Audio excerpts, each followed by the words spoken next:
Bien, nous prenons la suite. Nous avions vu la dernière fois les évêques, avec leur gouvernement, avec les chanoines, avec les collaborateurs, évêques coadjuteurs, évêques auxiliaires, vicaires généraux, etc. Donc maintenant, nous allons voir ce soir les prêtres coopérateurs des évêques. Par l'ordination, les prêtres reçoivent de l'évêque la vie sacerdotale, comme les enfants reçoivent de leurs parents la vie naturelle. Ils ont donc des fils spirituels, ils sont donc des fils spirituels des évêques. Or, les fils n'ont jamais dans la maison paternelle une autorité personnelle. Ils sont soumis à l'autorité paternelle. Ils ont à exécuter les ordres qui leur sont donnés. Il en est de même des prêtres. Ils n'ont pas l'autorité pastorale dans l'Église. Dans les conciles généraux, ils n'ont pas voix délibérative. Tout au plus, voix consultative, quand ils y sont appelés. Ils ne peuvent pas non plus excommunier. Ils ne sont que les aides, les coopérateurs des évêques, aux ordres desquels ils ont à se soumettre. Donc, réalisez bien le problème. Si l'évêque est un libéral, si l'évêque est un démocrate, si l'évêque est un gauchiste dans la doctrine, le prêtre, il a qu'à fermer sa bouche et obéir, exécuter les ordres. Il ne peut pas désobéir. Il va dire, ah, là, je ne suis pas d'accord, là, je ne fais pas. Non. Le problème, c'est que si l'évêque est un évêque nommé par le pape dans une église en ordre, vous voyez, eh bien, le prêtre, il est obligé d'exécuter. Évidemment, pas des choses qui vont contre la foi. Et vous avez tout un tas de décisions qui ne vont pas contre la foi, oui, mais qui peuvent aller dans le sens du libéralisme, dans le sens du laxisme, dans le sens du gallicanisme, etc., sans être ouvertement hérétique, évidemment. Et les prêtres, il est obligé de... Alors, s'il n'a pas de personnalité, si c'est un courtisan, comme beaucoup de prêtres, et, bien, le clergé, ce qu'on appelait autrefois le bas clergé, dans la monarchie française, eh bien, ils étaient déformés ou ils étaient petit à petit découragés de mener le combat antilibéral. Donc ça, c'était... parce que ceux qui réclament à corps et à cri des évêques comme autrefois, ils seraient les premiers à hurler et à se plaindre que leur prêtre prend des décisions qui ne vont pas dans leur sens. Oui, sauf que le prêtre, il applique les ordres de l'évêque, et si effectivement tous les prêtres n'avaient pas un évêque comme le cardinal Pie, vous avez un évêque qui est un tordu, qui est un libéral, qui est un mou, qui est un mondain. En général, les bons prêtres, ils étaient crossés par ces évêques-là. Ils étaient punis, ils étaient mutés, on les changeait de paroisse, etc. Donc, c'est vrai que nous vivons une époque très très dure, mais en même temps, vous voyez, on vit une époque qui permet les grands combats de la foi, qui permet justement de nous dépasser sans être contrecarrés par des gens corrompus au-dessus. Je continue l'abbé Spirago. Les prêtres n'ont qu'une partie des pouvoirs de l'évêque et ils ne peuvent les exercer qu'avec son autorisation. Cette autorisation s'appelle approbation, mission canonique. Le vêtement du prêtre est la soutane noire. Un vêtement allant jusqu'au talon, cette couleur rappelle au prêtre la pensée de la mort. La fermeture complète du vêtement lui rappelle qu'il doit être absolument inaccessible aux choses coupables ou mondaines. Les prêtres que l'évêque charge définitivement de l'administration d'une circonscription du diocèse s'appellent des curés. Cette circonscription s'appelle paroisse. Dans l'Église grecque, le curé s'appelle un pope. Les curés de certaines paroisses importantes se nomment doyens.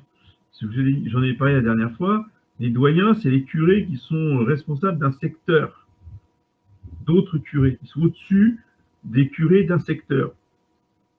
C'est purement administratif. Dans certains pays, le curé est présenté à l'évêque par des patrons, des individus ou des corporations qui ont acquis ce privilège par des services signalés rendus à cette paroisse. Le curé est le représentant de l'évêque dans la paroisse. Nul ne peut y remplir une fonction ecclésiastique sans sa permission, ou bien celle de l'évêque. En particulier, le curé seul a le droit de prêcher, de baptiser et de donner l'extrême-onction, d'assister au mariage et de présider au sépulcre. Les curés n'existaient pas au premier siècle de l'Église, car les évêques accomplissaient eux-mêmes la plupart des fonctions sacrées, et plus tard, ils envoyaient dans les localités éloignées, avec une délégation temporaire, les prêtres attachés à l'église cathédrale pour la célébration des offices et l'administration des sacrements. Donc, ce qu'il faut comprendre et retenir de cette présentation, c'est que le prêtre, c'est le collaborateur de l'évêque qui exécute les ordres de l'évêque. Vous allez me dire, mais alors pourquoi maintenant, vous n'avez plus d'évêque, vous n'obéissez plus à un évêque, etc. Mais parce que l'évêque dont il s'agit, c'est toujours l'évêque diocésain. Vous voyez, je vous rappelle, la dernière fois, on avait vu les pouvoirs d'évêque diocésain. Il n'y a plus d'évêque diocésain, il n'y a plus de juridiction. Nous n'avons plus que le pouvoir d'ordre qui nous permet de transmettre les sacrements, mais c'est tout, on n'a pas le pouvoir de gouvernement. Donc, nos évêques n'ont plus le pouvoir juridictionnel. Alors après, il ne reste plus que le côté humain. C'est-à-dire que certains ont des qualités de chef, d'autres n'ont pas. Et donc, sont tout mous, sont tout... ils sont, enfin, je veux dire, ils veulent jamais gouverner, ils veulent jamais s'imposer aux autres. Bon, ben, dans ces cas-là, si vous voulez, ils n'ont pas les qualités humaines pour être des chefs. Bon, ben, on leur demande juste qu'ils nous donnent la confirmation et le sacerdoce, c'est tout. S'ils ne sont pas capables, si vous voulez, d'être des bons chefs, des bons leaders, des bons pasteurs, enfin, les pasteurs, ça reste juridictionnel, ça reste surnaturel. Et je parle des qualités humaines de chef. S'il n'y a pas de bon chef, bon, ben, on fait comme on peut, hein, on se débrouille chacun dans son coin. Hein. Ce que je veux dire, c'est qu'aujourd'hui, on a besoin de gens qui ont humainement des qualités de chef. Parce qu'il n'y aura jamais de juridiction. Tant qu'il n'y a pas de pape, il n'y a pas de juridiction. Donc, on ne peut suivre que des gens qui ont un véritable charisme de chef. S'ils n'ont pas le charisme de chef, bon, ben, on leur demande juste des sacrements, puis terminé. Hein. C'est pareil pour les prêtres. Hein. Il y a des prêtres qui n'ont qu'une qualité de chef, qui n'ont pas de qualité d'enseignant, de leader. Bon, ben, on leur demande juste de dire la messe et de nous confesser, hein, et puis de baptiser, et voilà, terminé. Une fois, je veux dire, on voit très bien qu'on ne peut pas les suivre dans beaucoup de domaines. C'est le malheur, c'est le châtiment de l'Église actuelle. Sur le plan du gouvernement, nous n'avons plus que des qualités humaines. Dieu nous a gardé le pouvoir d'ordre pour les sacrements. Je continue et je reprends l'abbé Spirago. Les curés sont placés par l'évêque au-dessus. Les curés qui sont placés par l'évêque au-dessus des curés d'une circonscription plus grande se nomment des archiprêtres. Donc, vous avez le doyen qui est responsable d'un secteur, et au-dessus de lui, vous avez l'archiprêtre. Alors, ces archiprêtres procèdent au nom de l'évêque à la visite des églises et servent d'intermédiaires dans l'administration épiscopale, entre l'administration épiscopale et les prêtres. Tout ça, c'est purement administratif, c'est de l'organisation de relations humaines, vous voyez. C'est pas la constitution divine de l'Église. Tout ça, c'est par terre, si vous voulez, mais c'est pour ça qu'on ne peut pas reconstituer, nous, entre prêtres de Nunacum, ce genre de structure. Ça, c'était lié à l'évêque, c'était lié à l'organisation d'un diocèse. Mais c'est bien de ne pas oublier comment les diocèses fonctionnaient autrefois. Un catholique est celui qui est baptisé et qui professe extérieurement qu'il est membre de l'Église catholique. Donc là, on quitte les prêtres et on arrive aux fidèles. Une association regarde comme membre celui-là seul qui a été reçu, qui paye sa cotisation. Celui-là seul est membre de l'Église qui a été reçu. Cette initiation se fait par le baptême inscrit dans un registre de baptême pour officialiser la chose. Parce qu'il n'est pas question de baptiser des enfants sans les inscrire dans un registre de baptême. Il faut qu'il y ait une preuve, si vous voulez, qui soit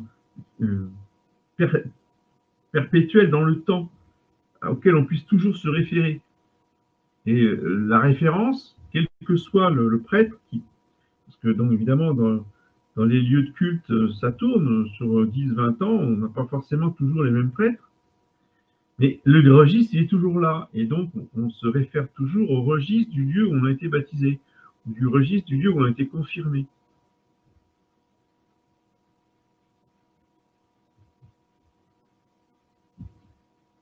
Le baptême est la porte par où l'on rentre dans l'Église, comme la fenêtre qui donnait accès à l'Arche de Noé.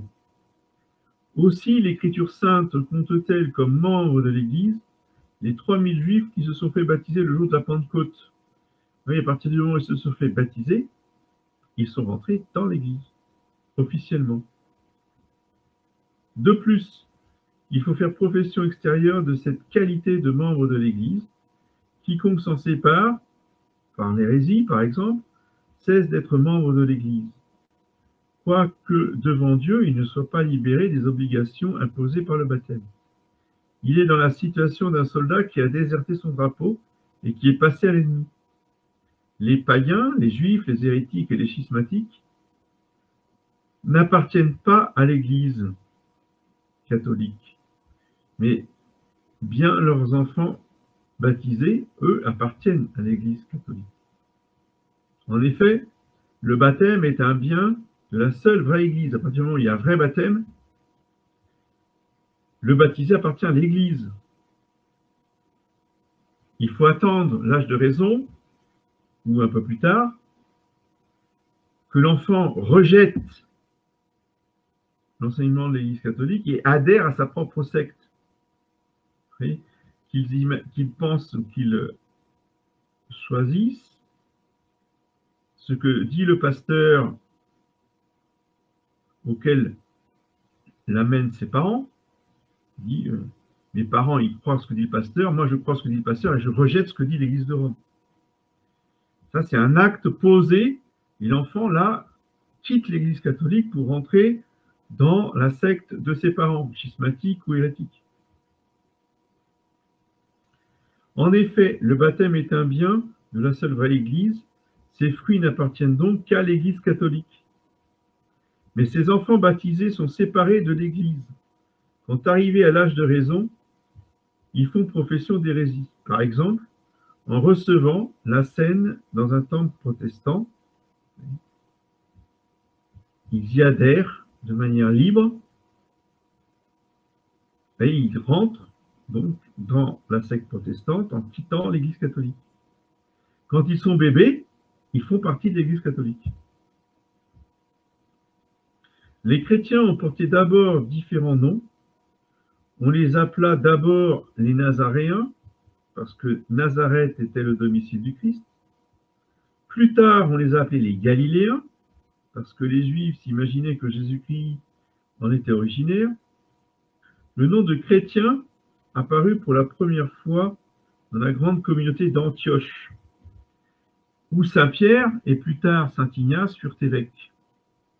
Nous portons à bon droit ce nom de chrétien, Christianus en latin, donc les disciples du Christ, qui veut dire oint, ceux qui ont reçu l'onction, parce qu'intérieurement, nos âmes ont reçu l'onction du Saint-Esprit par le sacrement de confirmation, comme nos corps l'ont reçu extérieurement dans le baptême.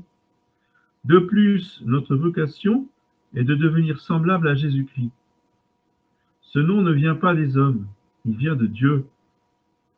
Nous ne tenons notre nom ni d'un roi temporel, ni d'un ange, ni d'un archange, ni d'un séraphin, mais de leur roi à tous, c'est-à-dire Jésus-Christ.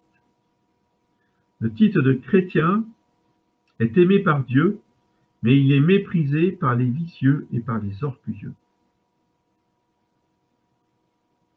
Mais un vrai catholique, c'est celui-là seul qui, étant baptisé et membre de l'Église, s'efforce sérieusement d'arriver à la vie éternelle.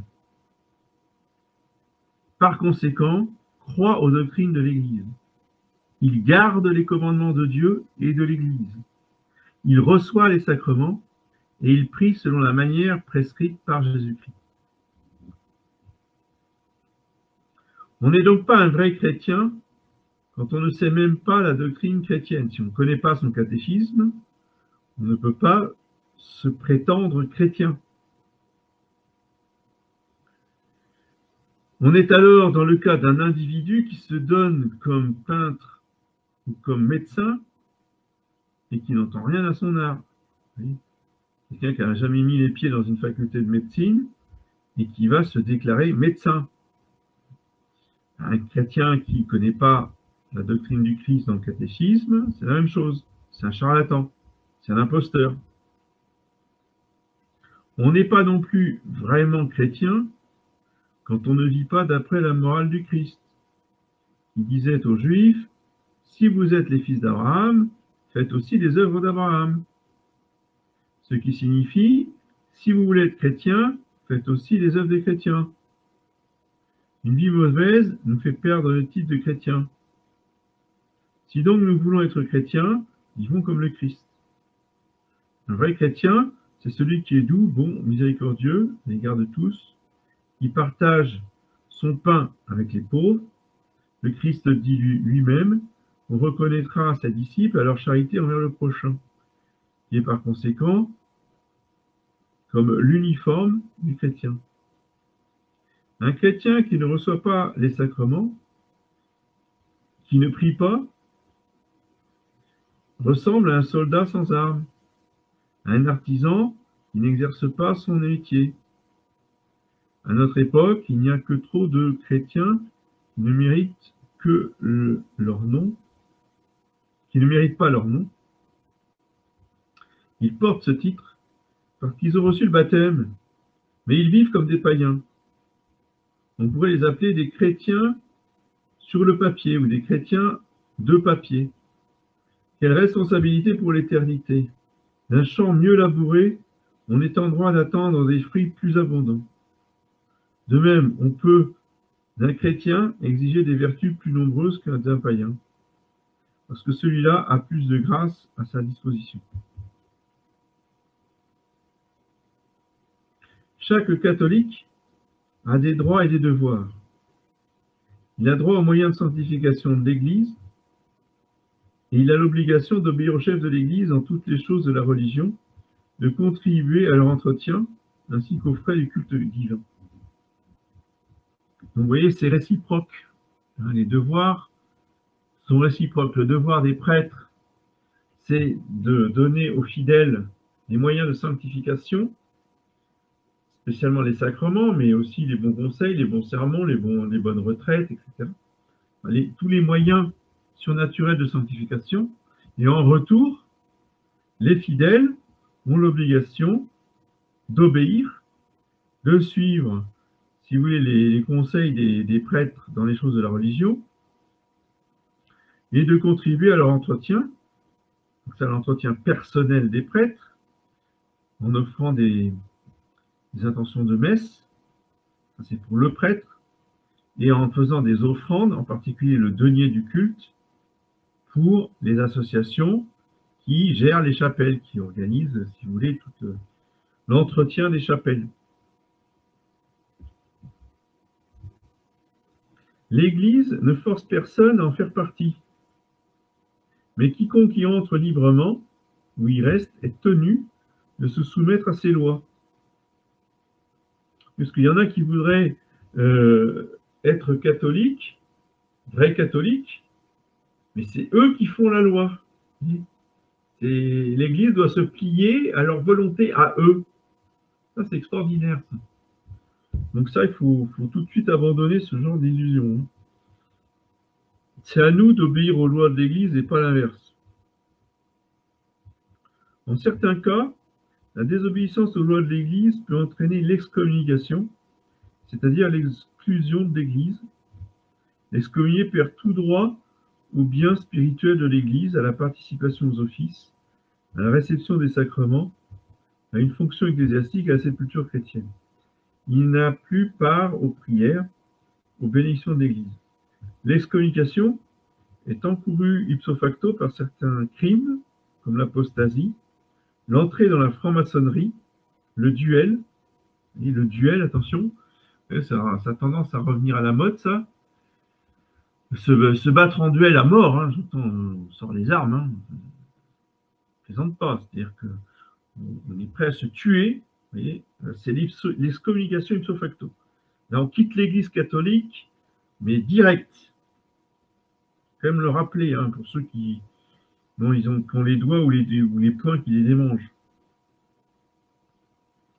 D'autres fois, l'excommunication n'est encourue qu'après une sentence portée par l'autorité ecclésiastique et précédée de monitions canoniques et d'un procès régulier. Mais il y a des excommunications, il n'y a pas besoin de procès, il n'y a pas besoin de monition. Vous faites le crime, paf, ça tombe, vous êtes excommunié, il n'y a pas de discussion, il n'y a aucune intervention ecclésiastique, vous êtes excommunié, c'est tout. Et puis, vous avez d'autres délits où là, il faut que l'Église vous envoie des monitions, des avertissements, c'est-à-dire, et fasse un procès et qu'il y ait un jugement, une sentence, à la suite du procès, une sentence d'excommunication. Déjà, saint Ambroise avait exclu de l'Église l'empereur Théodose parce que celui-ci avait fait massacrer par ses soldats 7000 habitants de Thessalie qu'il avait attirés au cirque sous prétexte de jeux publics. Théodose, ayant invoqué l'exemple de David, saint Ambroise lui répliqua: « Vous avez imité David dans le crime, imitez-le aussi dans la pénitence. » Et il le reçut de nouveau dans sa communion qu'après une sévère pénitence. Est-ce qu'il y a des questions avant de passer au chapitre suivant, qui est la fondation et l'extension de l'Église? Bonsoir. Oui. J'avais une question. J'aimerais savoir, est-ce que les prêtres non unacum inscrivent aussi au registre les enfants qu'ils baptisent du coup? Ou est-ce que c'est pas le même registre? Comment ça se passe? Bien sûr, nous on a un registre, on a exactement le même registre que d'ailleurs l'Église conciliaire, hein, c'est le même. D'accord. Si vous voulez, c'est des formulaires officiels. Donc, on inscrit évidemment tous les enfants qu'on baptise, tous les compléments de baptême, tous les baptêmes sous condition, les mariages que nous célébrons, et les sépultures aussi sont inscrits dans le registre. Pourquoi? Parce que on doit pouvoir rendre compte de tout ce que nous avons fait dans l'ordre des sacrements à un futur évêque ou un futur, enfin le pape, lui, c'est pas son problème. Et le jour où on a un pape qui aura des évêques, et l'évêque, lui, il demandera, il exigera, si vous voulez, qu'on lui présente les registres. D'accord. Et il en fera une copie. Il y aura une copie. Alors, c'est lui qui le fera ou c'est nous, les prêtres, qui le feront. Mais il y aura une copie du registre envoyée à l'évêché. Ce ne sera peut-être pas les évêchés comme aujourd'hui, mais ce sera forcément des évêchés. Même si l'évêché fait toute la taille de la Bretagne, si vous voulez, c'est pas grave, ce sera un évêché. Donc, on enverra chacun, tous les prêtres enverront un double de leur registre à l'évêque qui sera chargé, vous voyez, de gouverner le secteur. D'accord. Donc, en attendant, vous les conservez dans votre chapelle et quand le moment sera venu, vous les transmettrez. Voilà. D'accord. Ça, c'est obligatoire. Et si vous vous rendez compte qu'un prêtre nonunakum n'a pas de registre, ne vous fait pas signer de registre quand vous baptisez un de vos enfants, vous ne vous adressez plus jamais à lui. Vous allez voir un autre prêtre qui a des registres. D'accord. Je vous remercie. Merci. Bon, alors on continue sur l'Église, la fondation de l'Église et son extension. Le Christ avait comparé son Église à un grain de sénévé, qui est la plus petite de toutes les graines, et qui, une fois levée, donne un arbre sous lequel peuvent habiter les oiseaux du ciel. Le Christ ne compare son Église qu'à une plante arborescente, parce que l'Église, malgré son extension, restera toujours ici-bas, dans un état d'humiliation et d'une certaine fragilité humaine. Oui. Le Christ a jeté les fondements de son Église quand, durant sa vie publique, il réunit autour de lui un certain nombre de disciples, c'est-à-dire 72 disciples, parmi lesquels il en choisit 12 comme apôtres, et l'un d'entre eux comme leur chef, c'est Saint Pierre. Le Christ, les 12 apôtres, les 72 disciples, les hommes et les femmes qui les suivaient habituellement formaient ensemble une sorte de communauté. L'Église ne fut définitivement fondée qu'à la Pentecôte, où 3000 personnes se firent baptiser. Donc la Pentecôte, c'est la naissance extérieure de l'Église. L'accouchement de l'Église, si vous préférez. La Pentecôte est donc le jour de naissance de l'Église, où entrèrent encore 2000 personnes après le miracle au portique du temple. Ce qui porte le nombre de baptisés, de convertis à 5000, 3000 plus 2000. Aussitôt après la descente du Saint-Esprit, les apôtres s'en allèrent au nom du Christ prêcher l'Évangile dans tout l'univers, comme leur avait commandé le Seigneur Jésus, rappelez-vous, juste avant de monter au ciel. Et ils fondèrent des communautés chrétiennes dans de nombreuses cités. Le plus zélé des apôtres fut saint Paul, le persécuteur des chrétiens, qui avait été converti miraculeusement en l'an 34. Il parcourut l'Asie mineure, l'Europe méridionale, donc l'Espagne, saint Paul est allé jusqu'au sud de l'Espagne, et beaucoup d'îles de la Méditerranée. Saint Pierre voyagea presque autant que saint Paul, après sa délivrance miraculeuse de la prison par un ange. Il fixa son siège à Rome, où il souffrit le martyre avec saint Paul le 29 juin 69. Saint Jean, le disciple bien-aimé, s'était fixé à Éphèse, où il demeura avec la Sainte Vierge, et de là il gouvernait les églises d'Asie mineure. Son frère, Jacques le Mineur, poussa jusqu'en Espagne, où ses reliques se trouvent en ce moment à Compostelle. Et il revint à Jérusalem, où il fut décapité. André prêcha dans les pays du Bas-Danube et fut crucifié en Achaïe. Saint Thomas et saint Barthélemy évangélisèrent les pays du Tigre et de l'Euphrate et poussèrent jusqu'en Inde. Saint Thomas est enterré en Inde, son tombeau est en Inde. Et saint Barthélemy évangélisa le pays du Tigre et de l'Euphrate. Saint Simon évangélisa l'Égypte et l'Afrique septentrionale, etc. Donc les apôtres ont couvert le globe entier. Ils ont été jusqu'en Chine. Saint Thomas est allé jusqu'en Chine. On a des preuves aujourd'hui archéologiques que saint Thomas a parcouru la Chine pour l'évangéliser. Malheureusement, ça a été un échec total. C'est pas pour ça que saint Thomas n'a pas été en Chine. Les apôtres fondaient les communautés chrétiennes en convertissant et en baptisant un certain nombre d'habitants d'une localité et en s'y choisissant des coopérateurs auxquels ils transmettaient une partie plus ou moins grande de leur pouvoir. Quand ils s'éloignaient, ils choisissaient un successeur et lui remettaient leur pouvoir en entier. Donc, ça devenait un évêque. Quand les apôtres partaient ailleurs, ils laissaient sur place quelqu'un qui avait tous les pouvoirs épiscopaux.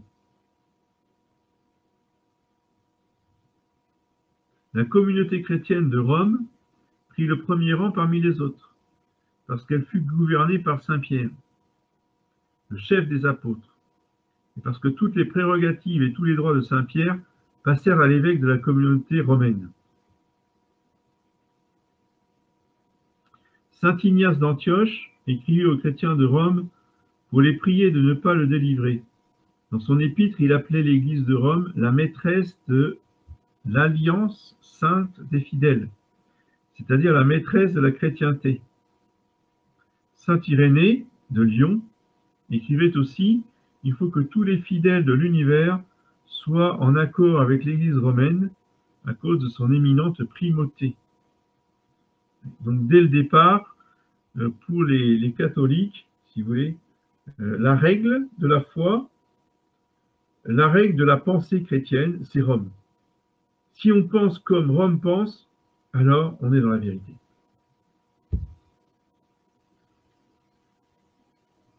Toutes les communautés chrétiennes fondées après les apôtres avaient la même foi, les mêmes sacrements, le même sacrifice, le même chef.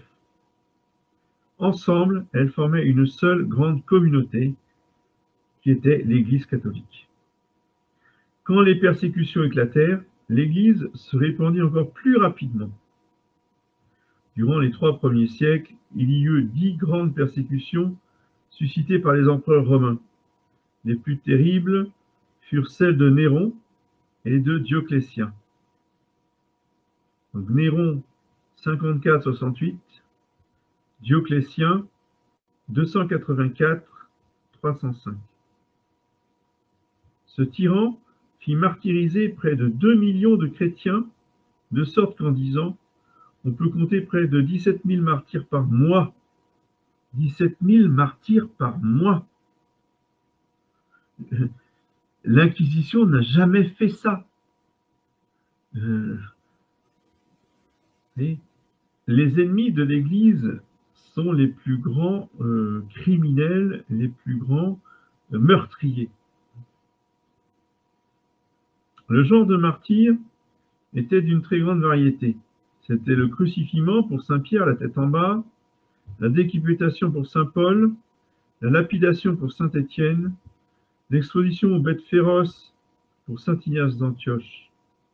D'autres furent rôtis au feu comme saint Laurent, précipités dans les eaux comme saint Florian, écorchés comme saint Barthélemy, précipités du haut d'un rocher ou d'une tour comme saint Jacques le mineur, brûlés sur un bûcher comme saint Polycarpe de Smyrne, enterrés vifs comme saint Chrysanthe, etc., etc. Les chrétiens ne craignaient point le martyre. Ils y volaient comme les abeilles à la ruche. Tout ce qu'on entreprit pour la destruction des chrétiens ne servit qu'à les multiplier. Les plaidoyers des chrétiens devant les tribunaux étaient une véritable prédication qui émouvait et qui convertissait un grand nombre des assistants. La joie avec laquelle les chrétiens allaient à la mort, leur patience, leur amour des ennemis faisaient aussi une grande impression sur les païens. Non moins que les nombreux miracles dont les supplices étaient l'occasion. Saint Jean l'évangéliste resta sain et sauf dans l'huile bouillante, saint Polycarpe resta sain et sauf dans le feu. Les martyrs ressemblaient à la semence qui meurt en terre, mais qui germe et qui devient féconde en fruits. La tempête, en secouant la semence sur le sol, est utile, puisqu'il en germe 50 autres. Le sang des martyrs, dit Tertullien, devint une semence de chrétiens. L'époque des persécutions est la plus florissante de l'Église. Les chrétiens y menaient une vie parfaite et elle a produit la plupart des saints. Les chrétiens fréquentaient au péril de leur vie les assemblées liturgiques dans les catacombes. L'initiation au christianisme par le baptême était précédée de 2 ans d'instruction appelée le catéchuménat. Quand l'empereur Constantin le Grand permit à ses sujets d'embrasser le christianisme en 313 et le décréta en 324 religion d'État, L'Église devint florissante à l'extérieur, mais beaucoup de chrétiens tombèrent dans la tiédeur. Constantin rendit son édit de tolérance sous l'impression de l'apparition d'une croix lumineuse dans le ciel, avec cette phrase « Par ce signe, tu vaincras ». Et certainement aussi, sous l'influence de sa pieuse mère Sainte-Hélène, il prescrivit l'observation des dimanches et des fêtes, remit les temples des idoles aux évêques, interdit les combats des gladiateurs, abolit le crucifixion et bâtit un grand nombre d'églises, jusqu'à 30 seulement en Palestine. Lors de la pêche miraculeuse, le filet se déchira et les 2 barques remplies de poissons furent près de chavirer. C'était une image des schismes introduits dans l'Église par les hérésies et les passions terrestres où tomberaient les chrétiens quand l'Église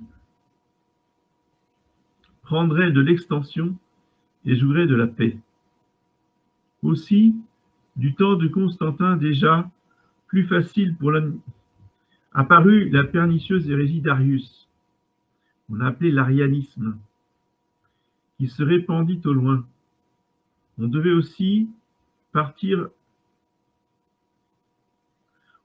aussi plus facile pour l'admission dans l'Église et le catéchuménat disparut peu à peu à partir de Constantin.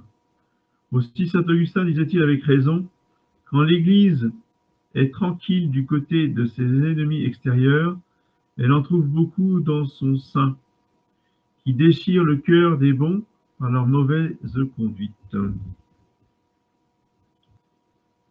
Bon, il va être 10 heures, donc je vais arrêter ici. On continuera plus tard l'histoire de l'extension de l'Église à travers les siècles. Voilà, est-ce qu'il y a encore des questions avant qu'on se quitte? Pas de questions. Eh bien, je vous dis à mardi prochain. Au revoir.